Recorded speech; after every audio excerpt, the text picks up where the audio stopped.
Bien-aimés en Christ, je vous salue dans le nom précieux de notre Seigneur Jésus-Christ.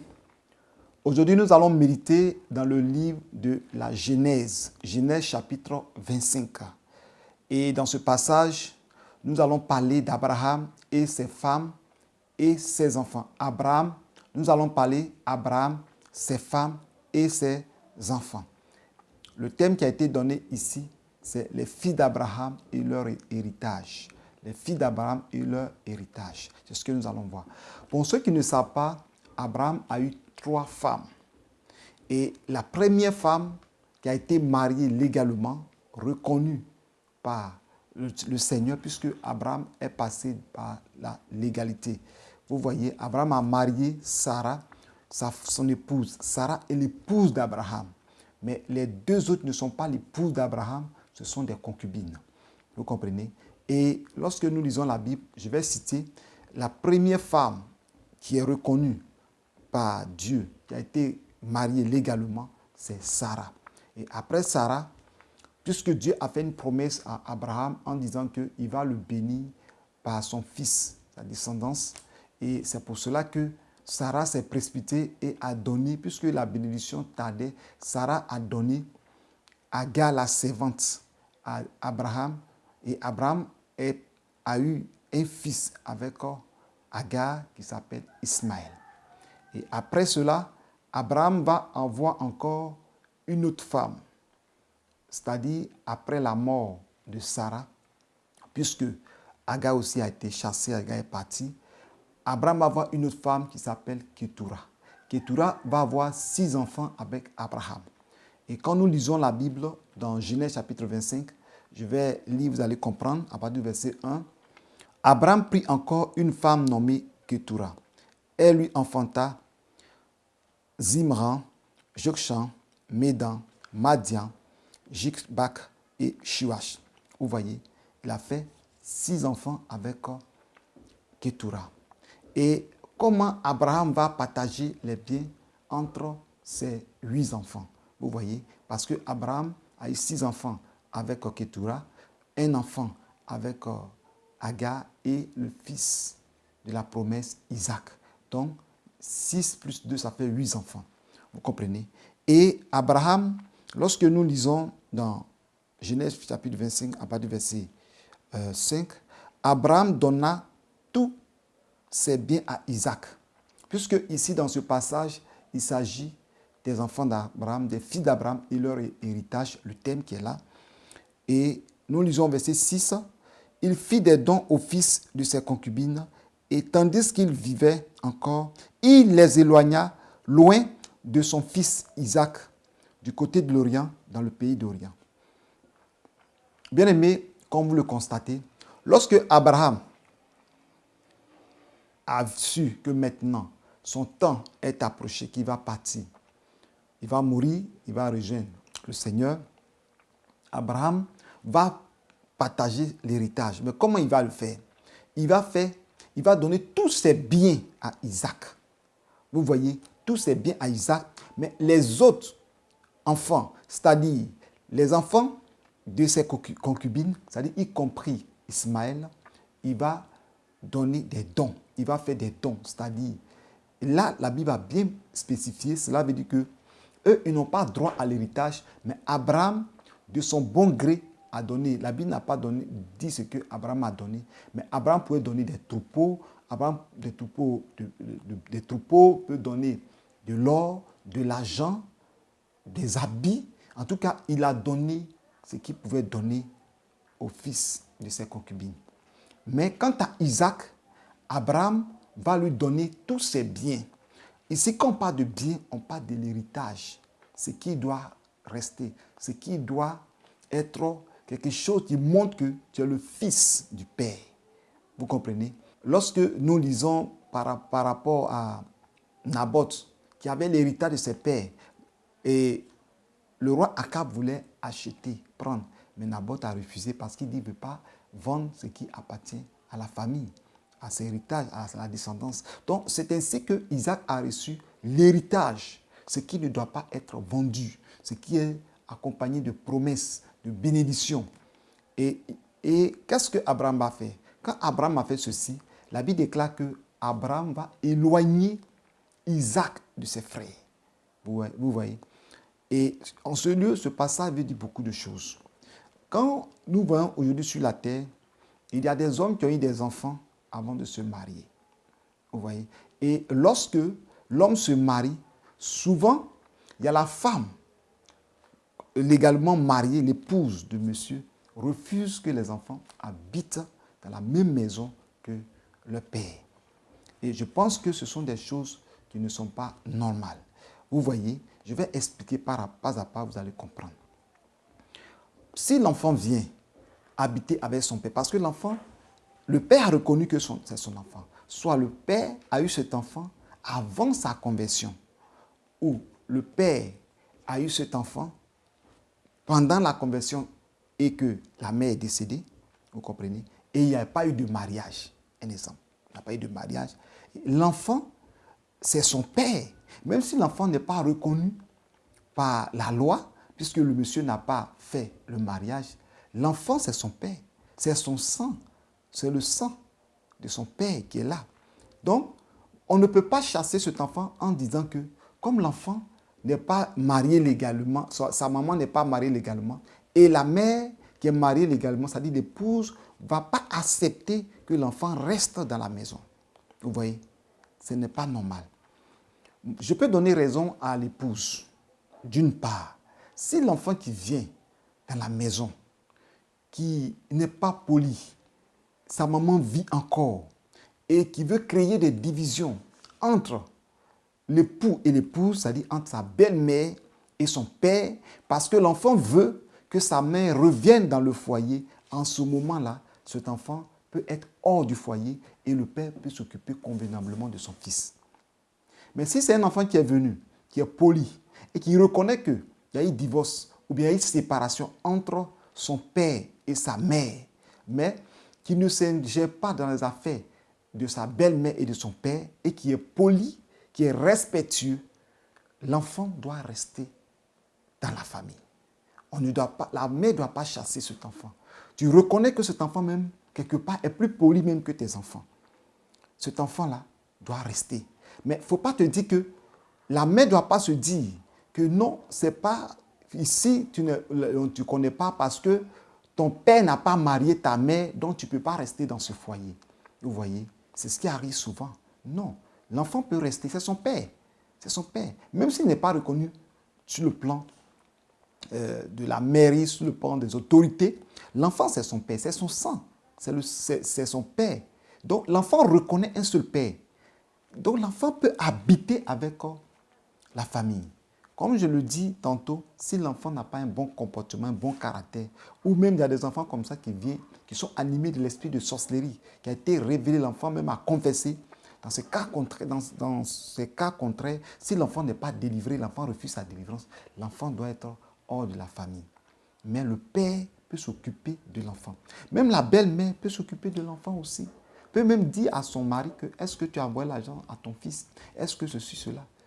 Et lorsque Abraham a vu que maintenant, il tend vers la fin de sa vie, il va maintenant, parce que tous ses enfants étaient ensemble, il va maintenant les séparer. Vous comprenez? Il va maintenant les séparer et il va donner à chacun des dons. Mais le fils de l'alliance et de la promesse, qui est Isaac, parce que les autres aussi sont les fils de l'alliance, parce qu'eux aussi, il y a eu la circoncision. Tous les enfants qui naîtraient, tous les enfants qui naissaient dans la maison d'Abraham étaient circoncis. Donc, tous les enfants d'Abraham étaient dans l'alliance. Mais eux tous n'étaient pas les fils de la promesse. Le seul fils qui était le fils de la promesse divine, c'est Isaac. Donc, Abraham savait que le jour de sa fin arrive, de sa mort arrive, et Abraham va maintenant donner à tous ses enfants des dons. C'est-à-dire, il va partager, il va donner des dons.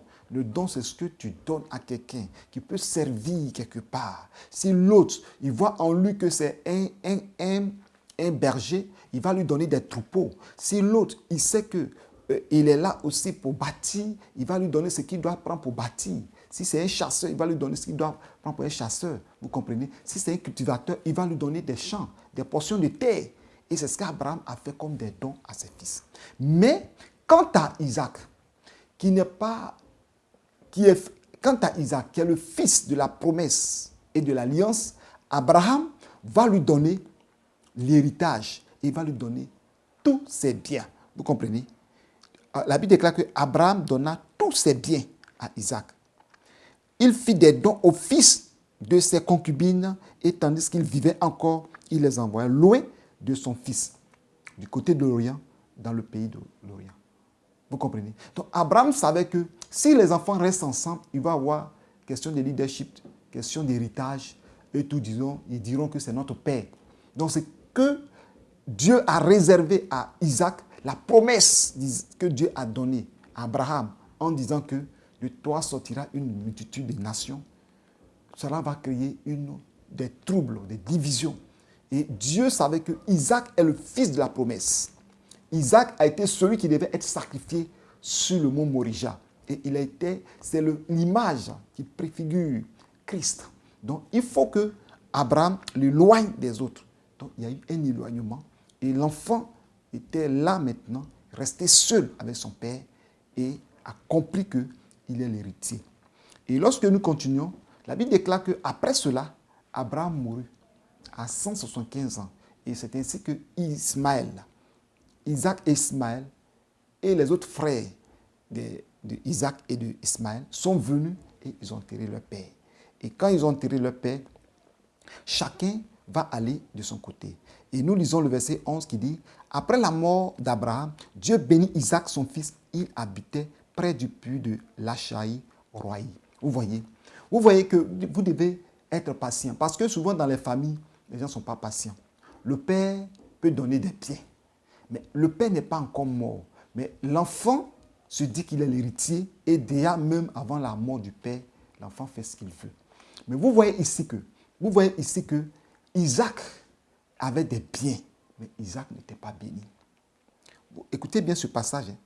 La Bible déclare le verset 11 de Genèse 25. Après la mort d'Abraham, Dieu bénit Isaac, son fils. Vous comprenez? Il bénit Isaac, son fils. Vous voyez que Dieu n'a pas béni Isaac quand son père était vivant. Il avait des biens. Donc, quand nous avons des biens et que le père vit, nous devons respecter la présence de notre père. Le père a donné ses biens à Isaac. Mais quand Isaac est resté fidèle, attaché à son père. Isaac n'a pas tapé sa poitrine pour dire « Je suis l'héritier ». Oui, Dieu a donné, Abraham a donné les biens à son fils Isaac. Mais ces biens n'étaient pas fructifiés. Ces biens pouvaient finir du jour au lendemain parce qu'il n'y avait pas la bénédiction de Dieu dedans. C'est pourquoi certaines personnes, après la mort du père, les gens ne peuvent plus gérer les biens. Pourquoi? Parce que les gens ont commencé à faire des palabres, à ne pas attendre le temps de Dieu, à ne pas attendre la bénédiction de Dieu. Donc Isaac avait beaucoup de biens, il avait beaucoup de richesses. Mais si Dieu n'avait pas béni Isaac, tout ce qu'il avait comme bien, tout allait finir, allait disparaître. C'est-à-dire, ses animaux vont mourir, il va vendre, mais ça ne sera pas multiplié. Vous voyez? Donc quand tu as des biens, il faut que Dieu bénisse ce que tu as. Donc c'est après la mort d'Abraham que Dieu a tendu sa main sur Isaac et il a commencé à bénir Isaac. Donc tout ce que Isaac faisait ressuscitait. C'est pourquoi la Bible déclare que lorsque Isaac était sur les Philistins, tout ce qu'il faisait ressuscitait parce que Dieu l'avait béni. Les puits qu'il creusait, où il n'y avait pas l'eau, il y avait l'eau. La Bible déclare qu'en cette année, Dieu bénit Isaac et il récolta le centuple de ce qu'il avait sémé. Mais si Dieu n'avait pas béni Isaac, il allait s'aimer, il ne pouvait pas récolter le centuple. Isaac était un enfant fidèle, un enfant obéissant. J'ouvre une page aux serviteurs de Dieu, aux fils, aux enfants qui sont auprès, aux fils spirituels. J'ai une parenthèse aux disciples, aux compagnons de ministère qui sont auprès de leur leader, qui avant sa mort sont en train de convoiter l'héritage. Ils sont en train de convoiter si le père meurt, c'est l'homme de Dieu meurt, c'est moi qui vais avoir ça, c'est moi qui vais avoir ceci. C'est Dieu qui choisit. Ce n'est pas forcément l'enfant biologique de l'homme de Dieu qui sera l'héritier après le départ de l'homme de Dieu.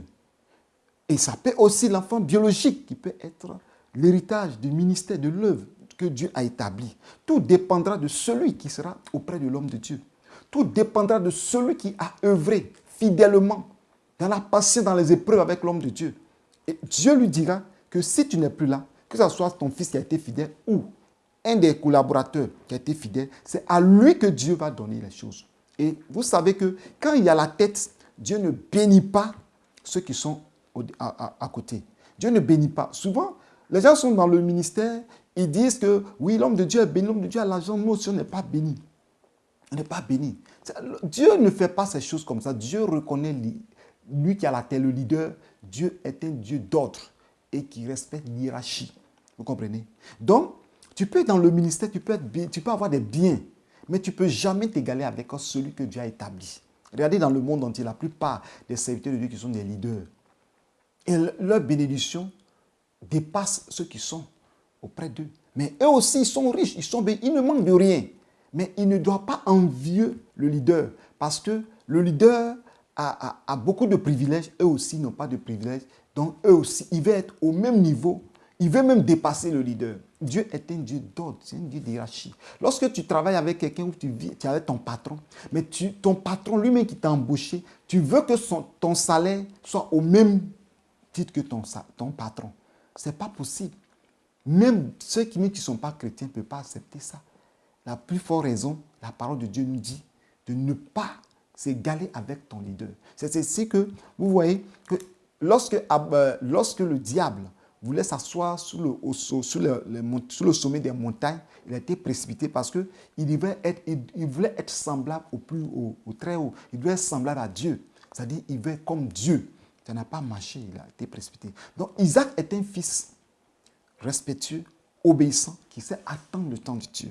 Donc, après la mort de son père, avec tous ces biens qu'il a, c'est là que Dieu l'a béni. Et Isaac aussi n'était pas celui-là parce qu'il est l'héritier qui rejetait ses frères. Quand son père est décédé, lui et ses frères, c'est eux tous qui ont tiré leur père. Mais ses frères savent que c'est lui qui a été établi comme l'héritier. Donc, dans la maison de Dieu, il y a des personnes qui méritent. Ce n'est pas parce que tu as un talent fougueux qu'on va te dire c'est toi qui es le responsable d'ici. C'est toi qui es chef de famille. Non, c'est Dieu qui fait le choix. C'est Dieu qui connaît. C'est Dieu qui sait tout. Et c'est lui, Dieu, qui fait, c'est ce fils-là que moi, Dieu, j'ai choisi. Donc, on ne peut pas aller comme ça.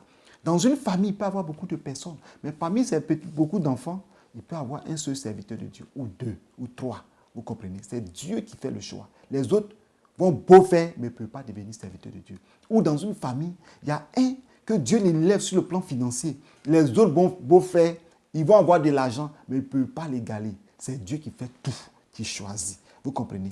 Donc, je parle de l'héritage. Et après cela, la Bible nous dit que Ismaël est parti de son côté. Et Ismaël, nous lisons le verset 7 de Genèse 25. Je lis. Ce sont là les filles d'Ismaël. Ismaël aussi a fait des enfants. Mais je lis le verset 16. Ce sont là leurs noms, selon leur parc et leurs enclos. Ils furent les 12 chefs de leur peuple. Vous voyez que Ismaël n'est pas fils de la promesse. Mais Ismaël fait partie de l'alliance. Puisque Abraham est de l'alliance 12, vous voyez que Ismaël va faire 12 chefs. Mais quant à Isaac, Isaac va mettre au monde Jacob et Jacob va faire 12 tribus. Donc, la tribu supplante la chefferie. Quand on parle de tribus, dans chaque tribu, il y a un chef. Vous comprenez? Donc, dans chaque tribu, même, on parle des rois. Alors qu'au niveau d'Ismaël, on ne parle pas de roi. Mais dans la tribu, on parle de roi. C'est pourquoi on a parlé du roi d'Israël, du roi de Juda. Quand il y a eu la division du royaume, la tribu de Juda, vous voyez, il a eu les 12 tribus, il y a eu 2 royaumes, le roi de Juda et le roi d'Israël. Mais quand David était là, il était le roi de tous les 12 tribus. Vous voyez. Donc, lorsque nous lisons la Bible, et après ça, nous voyons que Ismaël est mort à l'âge de 137 ans. Et lorsque nous lisons le verset 19, voici la postérité d'Isaac, fils d'Abraham. Abraham engendra Isaac. Et Isaac aussi est né. Et Isaac, à l'âge de 40 ans, va se marier. Vous voyez que Isaac est marié légalement. Abraham a demandé à son serviteur d'aller chercher la femme d'Isaac de son vivant. Et Abraham a prié. Son serviteur est parti. Il a eu une femme pour Isaac à l'âge de 40 ans. Et lorsque sa femme Rebecca est venue, Rebecca avait un problème de stérilité. Elle n'enfantait pas. Isaac va implorer le Seigneur. Et quand il a imploré le Seigneur a fait grâce à Rebecca et Rebecca est tombée enceinte. Nous voyons que lorsque Rebecca est tombée enceinte, Rebecca voyait que dans son ventre, il y a toujours des coups de pied dans son ventre, des coups de main. Et Rebecca voyait que c'est comme si une lutte se passe dans son ventre. Il dit, mais c'est quel enfant ça? Elle dit, mais c'est quel enfant ça? Nous lisons le verset 22, il est écrit, les enfants se heurtaient dans son sein et elle dit, s'il en est ainsi, pourquoi suis-je enceinte? Elle alla consulter l'Éternel. Et l'Éternel lui dit, deux nations sont dans ton ventre et deux peuples se sépareront au sortir de tes entrailles. Un de ces peuples sera plus que l'autre, sera plus fort que l'autre, et le plus grand sera assujetti au plus petit. Le jour où elle devait accoucher s'accomplit, et voici, il y avait deux jumeaux dans son ventre. Vous comprenez? Donc, la Bible nous dit que quand elle a consulté Dieu, Dieu lui a dit que ce que tu ressens, c'est deux enfants qui sont dans ton ventre. Il y a deux nations, mais un sera plus fort que l'autre. Donc, le plus petit sera au-dessus du plus grand, va supplanter le plus grand. Et la Bible déclare que le jour de l'accouchement, lorsque nous lisons le verset 25, le premier sortit entièrement roux, comme un manteau de poil. On lui donna le nom d'Ésaü. Donc, Ésaü veut dire rouquin. Ouais, il était roux. Et c'est lui qui est sorti premier. Ils ont lutté, et c'est Ésaü qui est sorti le premier. Mais quand il est sorti, ils ont vu qu'il était roux, un rouquin. Ensuite, sortit son frère. Et son frère, en sortant, il a attrapé le talon de son frère. Il a attrapé le talon de son grand frère. Il n'a pas eu la victoire. Dans le ventre, Ésaü a eu la victoire pour sortir le premier dont il est l'aîné. Mais Jacob ne veut pas accepter. Il a attrapé son pied. Il dit que nous sommes liés. Et les deux sont sortis au même moment. C'est-à-dire, lorsque l'autre est sorti, en même temps, on voit la main. C'est le pied au talon, il a attrapé et les deux sont sortis. Donc, c'est un problème spirituel. C'est une histoire spirituelle. Dieu a dit que le plus petit sera le plus grand. Et lorsque nous lisons la Bible, Jacob veut dire talon. Talon, vous comprenez? Parce que c'est lui qui a attrapé le talon. Et son nom encore va encore plus loin. On parle de celui qui est usurpateur, trompeur. Vous comprenez?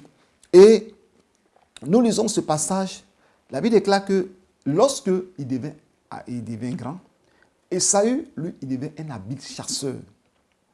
Et c'est lui qui partait chasser dans les champs, le verset 27.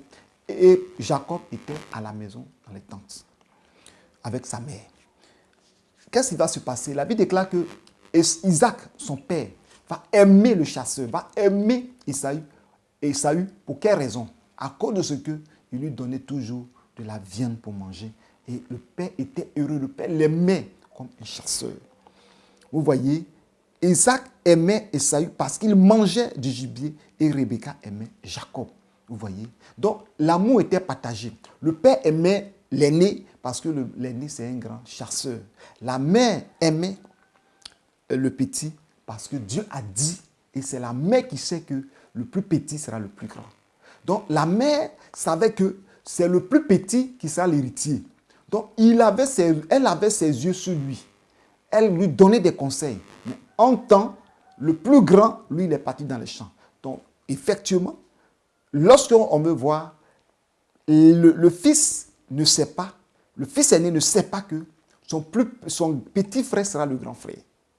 Son petit frère sera le grand frère. Alors, quand nous lisons la Bible, si Jacob est resté auprès de sa mère et que sa mère l'aimait, puisque c'est elle qui a prié la consulter Dieu, et Dieu lui a dit que c'est le plus petit qui sera plus fort et qui va dominer, qui sera l'héritier. En même temps, la mère a eu les regards sur le plus petit. C'est parce que la mère n'aimait pas Ésaü, son plus grand. Ce sont ses enfants. Mais la mère préfère écouter la voix de Dieu. que de regarder ce qui frappe aux yeux. Peut-être que le père sait, mais le père aimait le plus grand parce qu'il mangeait du gibier. Il mangeait du gibier. Vous comprenez que souvent dans l'église, dans le ministère, dans les familles, les enfants sont aimés par rapport à leur comportement. Les enfants sont aimés par rapport à leur intelligence. Les parents aiment les enfants parce que tel enfant a eu telle situation. Vous savez, parmi mes enfants, il y a un que j'ai eu son amour. J'aime tous mes enfants. En tout cas, quand un est malade, c'est comme une folie. Mais il y a un que j'ai eu son amour. Comment? Parce que il était tombé malade. Il est mort sous nos yeux. C'est comme le premier aussi est passé par là. Et l'enfant est mort. Et Dieu l'a ramené à la vie. Et après ça, l'enfant a eu des douleurs. Il ne partait pas à la selle. Il ne peut pas se redresser. Et puis, l'enfant est resté comme ça, cloué en marchant. Et j'ai eu une forte pitié de l'enfant. Et cela a créé un amour dans mon cœur. Et ce qui fait que j'ai peur. C'est parce que j'aime plus que tous les autres enfants. Quand il est malade, j'ai peur qu'il meure. Vous comprenez? Les autres aussi, c'est pareil. Quand ils sont malades, j'ai peur qu'ils meurent. Mais de la manière dont j'ai vu l'enfant qui a souffert, il y a une pitié pour lui. Ce n'est pas parce que je l'aime plus que les autres, mais il y a une pitié que j'ai eu. Quand un jour j'ai vu la photo où il était courbé, il ne pouvait pas marcher, j'ai eu de la compassion pour l'enfant. Vous voyez? J'ai eu même écouté un témoin de l'homme de Dieu, Feu Yangisho, docteur David Yangisho, qui est parti auprès du Père. Et son enfant était mort, il a pris l'enfant et est revenu à la vie. Il a dit que cet enfant-là, il a aimé. Vous voyez? Ce n'est pas parce qu'on dit qu'on aime l'enfant, ce n'est pas parce qu'on n'aime pas les autres. On les aime, c'est nos enfants. Mais surtout, il y a des choses qui nous frappent. Vous voyez? Parmi mes enfants, il y a des qualités dans les uns des autres que j'approuve et j'aime beaucoup. Je prends le cas de mon fils aîné. Mon fils aîné, quand je l'ai mis au monde, j'ai commencé le ministère. Il était très jeune. Le Seigneur m'a dit que mon ministère va aller au rythme de mon fils aîné. Le fils aîné, dès lors que les gens commençaient à persécuter, à dire des choses, ne respectaient plus ce que je disais. L'enfant a 17 ans, bientôt 18 ans. Et les gens se sont rébellés, les gens n'ont aucune considération. Quand tu leur dis quelque chose, ils ne veulent plus te respecter. Et l'enfant suivait tous ses gestes. Et quand ces personnes sont parties croyant que je suis resté seul, il n'y aura personne pour m'aider, c'est là le fils aîné. Mon fils aîné maintenant va prendre la commande des choses. C'est lui qui balaye le temple. C'est lui qui se met derrière la caméra. C'est lui qui tape à la batterie. Celui-là maintenant, il est âgé, il est grand, je peux l'envoyer. Vous voyez? Donc, il y a une affection, un amour, une confiance que j'ai. Et je suis fier parce que j'ai un enfant qui peut m'épauler, qui peut m'accompagner dans le ministère. Chaque enfant a son histoire. Comme ma fille, je m'appelle Salem. Salem veut dire paix, c'est le nom que Dieu m'a donné. Parce qu'il y avait tellement de troubles dans mon foyer que l'enfant est né. C'est à partir de là que la paix est venue dans mon foyer. Et je donne Jérémie, Sème Jérémie. Également, cet enfant, Dieu l'a béni dans l'intelligence. C'est-à-dire, quand on le voit, on dit, ah, mes amis qui me connaissent quand j'étais à l'école, à cause de ce que j'étais brillant, ils disent, ah, ça là, c'est le fils du Père. Vous comprenez? Parce que l'enfant est aussi brillant. Je donne un peu un petit bref pour tous les enfants. Et après vient Sion. Sion, c'est l'avant-dernière de ma fille. Elle également, c'est une fille qui est beaucoup éveillée. C'est une fille qui est beaucoup proche de sa maman. C'est-à-dire, elle est proche de sa maman, elle aide sa maman. Elle est très petite. C'est elle, quand elle voit sa maman souffrir, elle va donner de l'eau. Même si les autres ne sont pas là, c'est la seule qui va rester auprès d'elle. Celle qui a soit 5 ans, elle a 5 ans, 6 ans. Bientôt, elle a 7 ans maintenant. Mais la petite là, elle est toujours attentive auprès de sa mère. Quand elle voit que sa maman est malade, elle vient me poser la main. Maman, tu as quoi? Tu es malade? Maman, il y a quoi? Dieu va faire. Vous voyez, en temps, les autres s'en vont.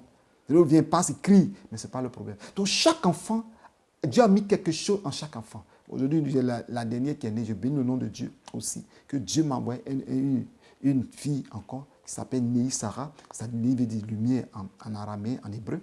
Donc, je vous le dis que c'est spirituel. Je ne sais pas pourquoi je suis rentré dans les détails, parce que la plupart dans les familles, il y a beaucoup de choses qui se passent. Il y a des enfants qui se disent que mon père ne m'aime pas, ma mère ne m'aime pas. Non, ce n'est pas parce que le père ne t'aime pas parce que la mère ne t'aime pas, mais il y a eu des événements dans la vie de l'autre qui ont fait que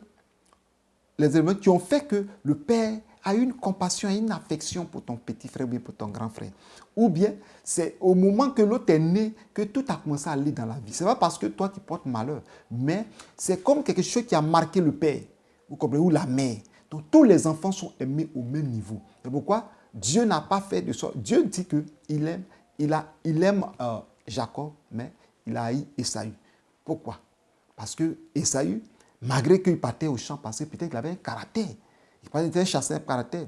C'est celui peut-être il cherchait des femmes du monde, des femmes païennes, vous comprenez? Mais quant à Isaac et quant à Jacob, Jacob est parti chercher la femme dans la maison de son père.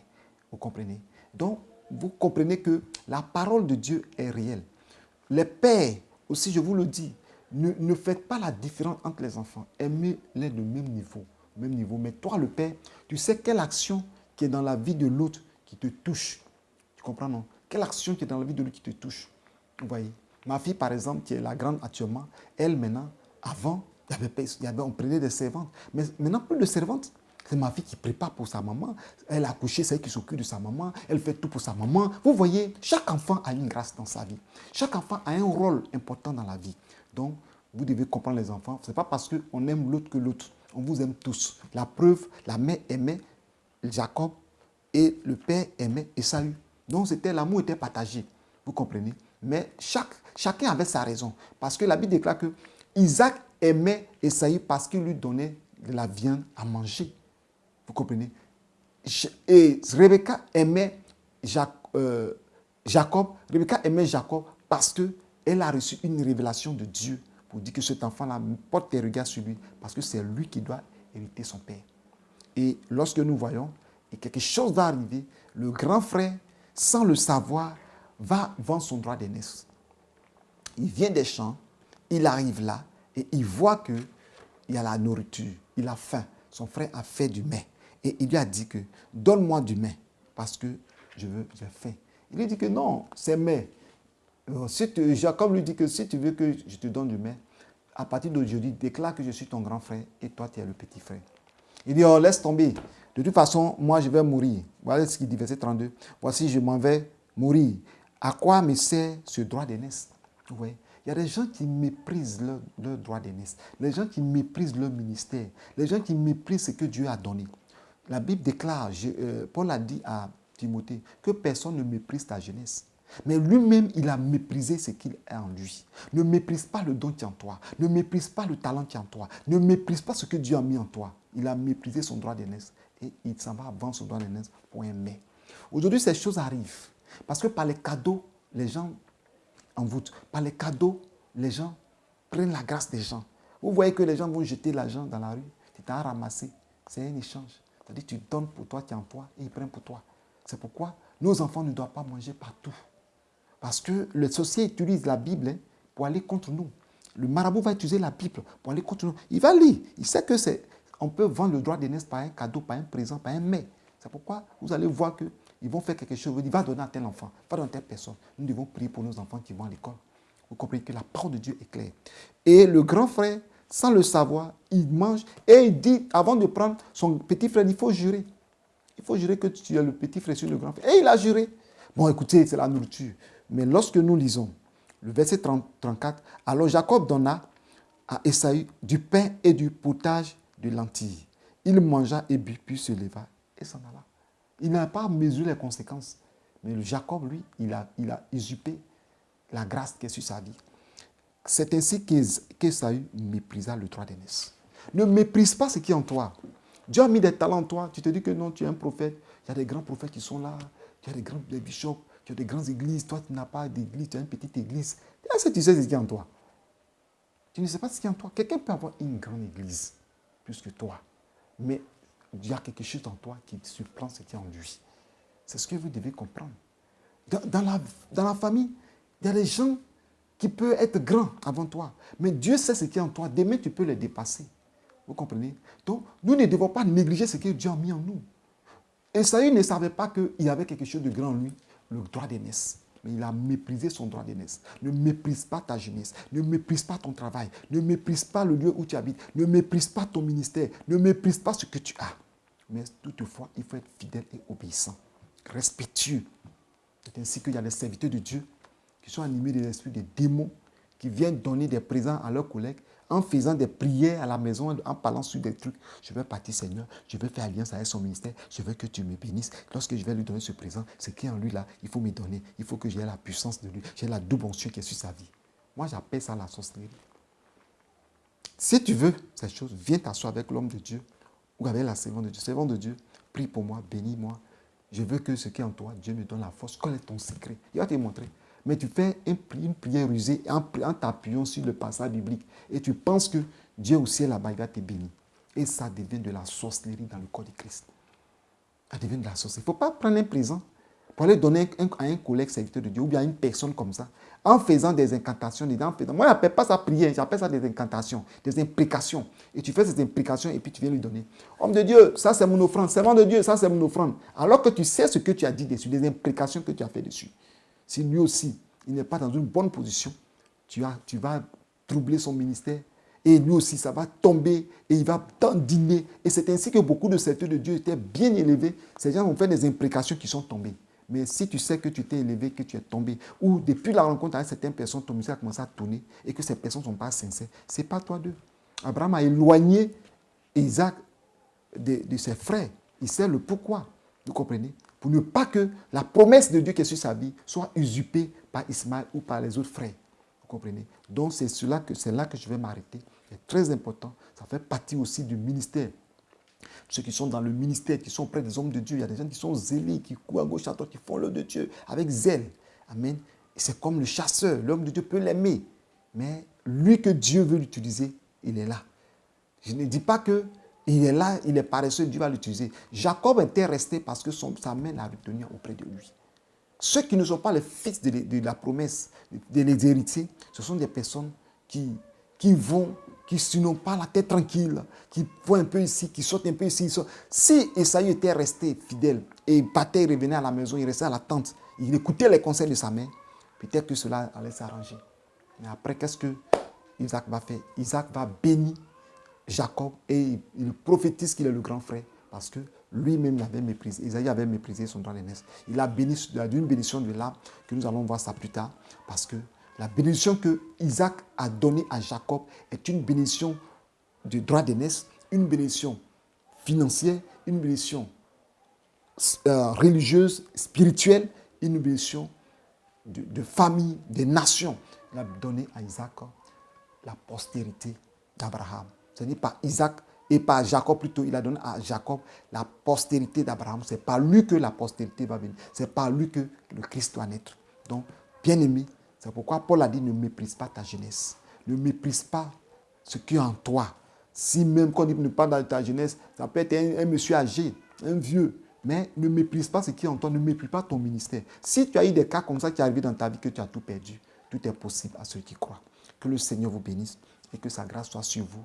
Et je prophétise que notre héritage dans les cieux nous attend. Il ne faudrait pas que nous vendions nos âmes à Satan. Ceux qui ont vendu leur âme à Satan ne peuvent pas hériter le royaume des cieux. Et même ceux qui vont se repentir n'auront pas de récompense au ciel parce qu'ils ont vendu leur droit d'aînesse, donc vendu ce qui est en eux à Satan. Vous voyez que souvent, quand le diable vient, ce n'est pas parce que c'est le diable qui te donne, c'est ce qui est en toi que le diable te donne. Parce que quand tu as eu des rapports sexuels avec un esprit, l'esprit va prendre ce qui est en elle pour te donner. Il a écouté un témoignage, j'ai lu un témoignage où, après le rapport sexuel, l'homme de Dieu a fait un rapport sexuel à la sirène. La sirène a pris quelque chose de son sexe, sa partie intime pour lui donner. Mais c'est ce qui est lui en lui qui lui redonne. Croyant que c'est la sirène qui donne. C'est ce qui est en lui qui peut faire de lui une grande personne, son étoile, qu'il a remis à la sirène et la sirène redonne.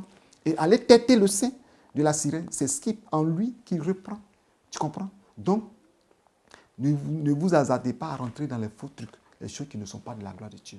Donc que le Seigneur vous bénisse et que sa grâce soit sur vous. Donc que le Seigneur, nous sommes des co-héritiers de Christ, Christ l'héritier de Dieu, co-héritier de Christ, et la grâce de Dieu soit sur vous. Que le Seigneur vous bénisse, que sa grâce soit sur vous et que nous ne perdons pas nos droits d'aînesse, nous ne perdons pas nos ministères et nous restons attachés à cela. Tu ne perds pas ton travail, que personne ne prenne ton travail pour que tu sois à la queue, mais que tu sois grand, que celui-là même que tu as embauché ne soit pas ton patron et que toi tu sois le second, parce que c'est Dieu qui établit. Sois prudent, sois dans le discernement. Que le Seigneur vous bénisse et que sa grâce repose sur vous. C'était votre serviteur, le prophète Paul Moïse d'Oliveira. Que Dieu vous bénisse. Shalom, à la prochaine fois.